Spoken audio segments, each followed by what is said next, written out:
दोस्तों नमस्कार। जैसा कि आप लोग देख रहे हैं ये इंडिया का है एक फिजिकल मैप है। कैसा मैप है दोस्तों? फिजिकल मैप है। देखिए इसमें हम आज एक नॉर्मल से टॉपिक की बात करेंगे जिसमें हम बात करेंगे माउंटेन रेंज की।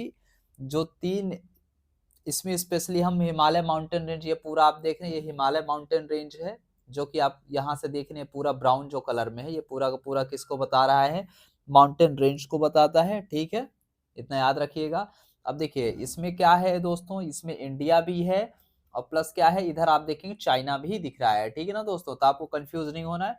हम बात कर रहे हैं, चलिए तो हिमालय माउंटेन रेंज की। तो देखिए हिमालय माउंटेन रेंज आपको जब यहाँ देखेंगे तो यहाँ आपको मिलेगा क्या, एक पर्वत है जिसका नाम है नंगा पर्वत। क्या नाम है दोस्तों? इसका नाम ही है नंगा पर्वत। क्या नाम है दोस्तों? ये है। तो नंगा पर्वत से लेके अगर आप यहाँ पे देखेंगे तो यही आप यहाँ देखेंगे अरुणाचल प्रदेश का जो सबसे उत्तरी किनारा है। मतलब ये अरुणाचल प्रदेश है। भारत का सबसे पूर्वोत्तर राज्य कौन सा है? अरुणाचल प्रदेश है। और जो उसका अरुणाचल प्रदेश का जो सबसे उत्तरी है ना किनारा है, वहां पे आपको एक मिलेगा जिसे हम नमचा बरवा बोलते हैं। क्या बोलते हैं दोस्तों? नमचा बरवा, है ना। तो नमचा बरवा तक ये पूरा का पूरा क्या है आपका, हिमालय माउंटेन रेंज का ही पार्ट है। ठीक है ना दोस्तों, इतना याद रखिएगा। फिर इसके बाद आप इधर देखेंगे तो ये पूरा का पूरा ये हिमालय माउंटेन रेंज ऐसे रोटेट होके घूम के इधर आ गई है। ठीक है ना दोस्तों, इतना क्लियर हो गया। तो चलिए इसमें हम देख लेते हैं। तो जो तीन रेंजेस अक्सर पूछी जाती है और लोग कंफ्यूज होकर गलत करके आते हैं, हम उसकी बात करते हैं। तो देखिए पहला यहाँ पे देखेंगे जो सबसे उत्तरी वाला आता है, ये वाला जो क्षेत्र है इसे हम क्या बोलते हैं? काराकोरम। क्या बोलते हैं दोस्तों? काराकोरम। फिर क्या आता है दोस्तों? काराकोरम रेंज हो गई। फिर ये है लद्दाख रेंज। क्या है दोस्तों? लद्दाख रेंज। फिर यहाँ पे क्या है? जास्कर रेंज है। ठीक है ना, याद रखिएगा कौन कौन सा, काराकोरम, लद्दाख और जास्कर आता है। फिर इसके जस्ट नीचे नीचे आता है पीर पंजाल। क्या आता है? पीर पंजाल। तो याद रखिएगा काराकोरम, लद्दाख, जास्कर और पीर पंजाल, है ना। तो देखिए पीर पंजाल श्रीनगर यहाँ पे है और श्रीनगर से जस्ट नीचे क्या पड़ रहा है आपका? पीर पंजाल पड़ रहा है। ठीक है ना दोस्तों, इतना क्लियर रखिएगा। आई थिंक ये बहुत इंफॉर्मेटिव जानकारी रही होगी आपके लिए। दिखाएंगे क्वेश्चन कैसे बना था। काराकोरम श्रेणी, लद्दाख और जास्कर, इन तीनों श्रेणियों को क्या करना था? सेट करना था, है ना। ये आईएएस के एग्जाम में, यूपीएससी एग्जाम में पूछा गया क्वेश्चन है दोस्तों। ठीक है ना, इतना याद रख लीजिएगा। और चलिए हम लोग क्वेश्चन की तरफ देख लेते हैं। तो जैसा कि आप लोग यहाँ पे देख सकते हैं दोस्तों, क्वेश्चन क्या पूछा गया? The mountain ranges marked 1 2 3 4 on the maps are, है ना। तो यहाँ पे देखिए 1 2 3 4 करके मार्क किया गया है ना, लाइन खींची गई। अब इसको क्या करना है? हमें सेट करके बताना है। तो हमने बताया था ऊपर, है ना, 1 नंबर पे क्या आएगा दोस्तों? याद रखिएगा पहला आएगा काराकोरम रेंज आएगी। ठीक है ना, इतना याद रख लीजिएगा दोस्तों। फिर उसके बाद हमने क्या बताया था? काराकोरम के बाद क्या आता है? जस्ट लद्दाख आता है। क्या आता है? तो दूसरे नंबर पे लद्दाख हो गया और तीसरे पे क्या आ जाएगा दोस्तों? जास्कर आ जाएगी। ठीक है ना।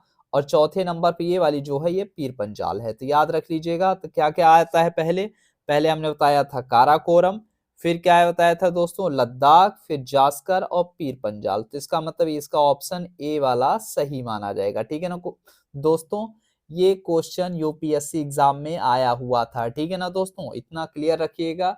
तो ऐसे क्वेश्चन बनाए जाते हैं जब बच्चों का कॉन्सेप्ट क्लियर नहीं होता तो वो कंफ्यूज हो जाते हैं, क्योंकि वो रट के जाते हैं। तो रट के नहीं जाना है दोस्तों आप। और एक चीज और हम बात कर लेते हैं, ये क्या है आपका? Plateau of Tibet. क्या है ये? Plateau of Tibet. इसी को हम क्या बोलते हैं? पामीर का पठार बोलते हैं। और ये क्या है? रूफ ऑफ द वर्ल्ड बोली जाती है। क्या बोली जाती है दोस्तों? रूफ ऑफ द वर्ल्ड बोली जाती है ना। तो याद रख लीजिएगा, इसे विश्व की छत बोला जाता है। किसको?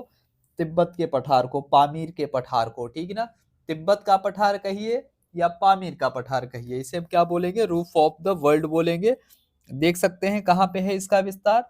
तो इसका देखेंगे तो स्पेशली तिब्बत में ही पूरा का पूरा है, इंडिया से इधर है ना। तो आप देख सकते हैं ये वाला जो क्षेत्र है ये क्या है?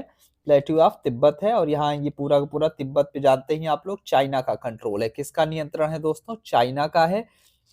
स्पेशली हम उम्मीद करते हैं आपको समझ में आ गया होगा जो हम श्रेणियों की बात करते हैं, क्योंकि ज्यादातर बच्चे क्या होते हैं सिर्फ रट के जाते हैं और वहां पे क्या होता है जब आ जाता है एक ऑर्डर सेट करने के लिए तो नहीं कर पाते हैं। या फिर मान लीजिए कोई आपसे पूछ ही लिया इन तीनों, है ना, जो रेंजेस का ऑर्डर बताइए, तो क्या बताएंगे आप? पहला तो काराकोरम बताएंगे, ये काराकोरम है। फिर उसके बाद क्या आएगा दोस्तों? लद्दाख आएगी। फिर क्या आएगा आपका? जास्कर आएगा। और इसके जस्ट नीचे ये है पीर पंजाल है। ठीक है ना दोस्तों, इतना क्लियर रखिएगा।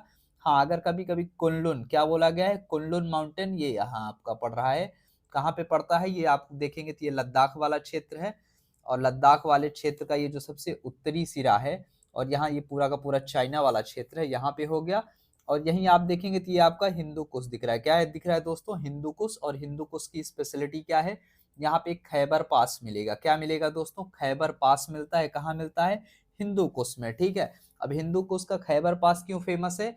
क्योंकि यहाँ पे जो भी है ना, जब तक बड़े बड़े जहाज समुद्री रास्ते से है ना, मतलब दूर दूर तक जब ट्रेड नहीं है, तो पहले ट्रेड हो या अटैक हो, मतलब चाहे व्यापार का रास्ता हो या आक्रमण का रास्ता हो, ये हिंदू कुश में एक खैबर पास हुआ करता था, इसी के थ्रू हुआ करता था, ठीक है ना दोस्तों। चाहे वो अलेक्जेंडर सिकंदर सिकंदर का जब आक्रमण 326 ईसा पूर्व सिकंदर और पोरस के बीच हुआ था, झेलम बितस्ता का युद्ध बोलते हैं इसे, और इसे ही हाइडे स्पीच के भी नाम से जाना जाता है। तो ये वाला क्षेत्र ये है, ठीक है ना दोस्तों, हिंदू कुश खैबर पास, ठीक है ना।